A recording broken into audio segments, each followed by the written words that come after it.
Oui, bonjour. Accompagnement du dernier paragraphe du chapitre sur les équations cartésiennes d'un plan. Alors, on définit un vecteur normal. Alors ça, on en a un peu parlé avant rapidement. Un plan, c'est un vecteur qui va diriger une droite qui est orthogonale. Donc, c'est un vecteur directeur des droites orthogonales. On appelle ça un vecteur normal. Vous pouvez faire le lien avec, je vais mettre là-haut là. Normalement, vous avez vu en première pour une droite, vous aviez votre droite.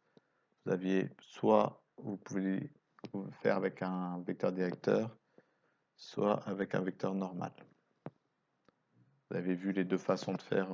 Alors, vecteur directeur, vous avez vu ça en seconde et puis revu en première. Et vecteur normal, vous avez vu ça en première.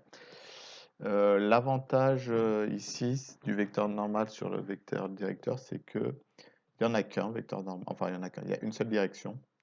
Donc, une fois que vous en avez un, tous les autres sont collinéaires.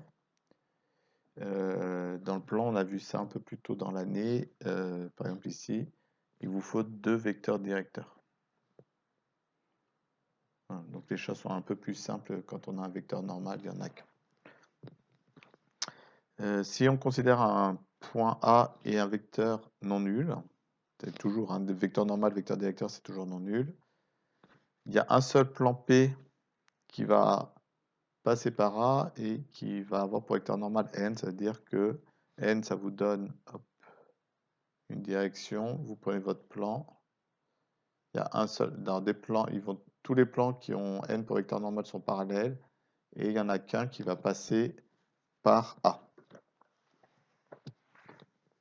Et ça permet d'obtenir les équations, pardon, je suis pas au bon endroit, les équations de plan qui vont ressembler assez fortement aux équations de droite. Attention, il faut absolument un repère orthonormé, c'est fondamental. Sinon, ça ne marche plus puisqu'on utilise le fait ici en carré. Là, on a un produit scalaire nul et on va utiliser, en fait, pour démontrer le résultat là-bas, si on va pas le faire dans le cours, mais si on devait le démontrer, on va utiliser la formule du produit scalaire x prime plus y prime plus zz prime égale 0, qui n'est valable que dans un repère orthonormé. Donc, on peut aller dans les deux sens. Soit vous connaissez un vecteur normal et à ce moment-là, vous obtenez une équation cartésienne, sachant, alors on fera dans l'exemple après, donc ABC se lise directement, c'est les trois coordonnées du vecteur n, donc les coefficients de x, y, z correspondent aux coordonnées de n, et après il y a D, en gros, qui va vous dire, si vous avez votre vecteur normal, je dis il y a plusieurs plans parallèles, et qui vous dit à quel niveau vous êtes. Et ça, pour trouver D, on fera dans l'exemple tout à l'heure, on vous donnera un point, et en utilisant les coordonnées du point, en remplaçant, ça permet d'obtenir D. Donc si vous avez un vecteur normal, vous pouvez obtenir une équation de plan, et réciproquement, si vous avez une équation de cette forme, alors il s'agit automatiquement d'un plan, et vous avez un vecteur normal en récupérant les coefficients de x, y et z, qui vous donneront les coordonnées du vecteur normal. Donc, je vous ai mis deux exemples dans un sens et la réciproque. Donc ici, on considère cet ensemble.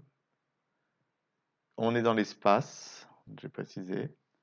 Donc c'est une équation de plan. Le coefficient de x est 2, donc la première coordonnée d'un vecteur normal c'est 2. Enfin, il y en a plusieurs, mais on va choisir celui-là.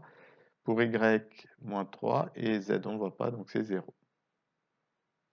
Et ensuite, on peut trouver un point, il suffit de trouver x et y qui vérifie. Donc là, par exemple, on se rend compte qu'on peut facilement, avec 2 et 3, avoir moins 5. Si on prend x égale moins 1 et y égale 1, ça fait moins 2, moins 3, moins 5, plus 5, 0. Donc si on prend les coordonnées moins 1 et 1, et n'importe quoi pour z, on obtient un point du plan.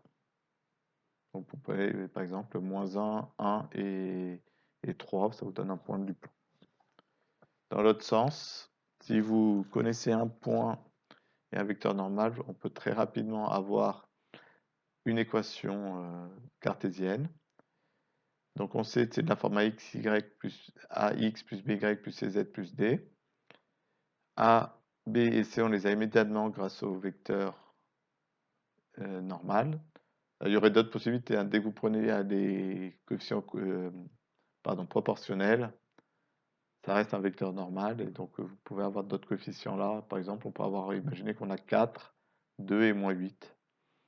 Et après, pour trouver D, vous utilisez le fait que A est dans le plan, donc vous remplacez X, Y, Z par les coordonnées, donc ici par 1, 1, 1, donc ça fait 2 fois 1, 2, plus 1, 3, moins 4 fois 1, donc 4 fois 1 c'est moins 4, 3 moins 4, moins 1, donc on trouve moins 1 plus D égale 0, et on en déduit que D égale 1, et on obtient finalement une équation du plan. Après, voilà, donc c'est pas ce qu'on va faire de plus dur, et normalement, ça ressemble quand même assez à ce que vous avez fait avec les droites en première.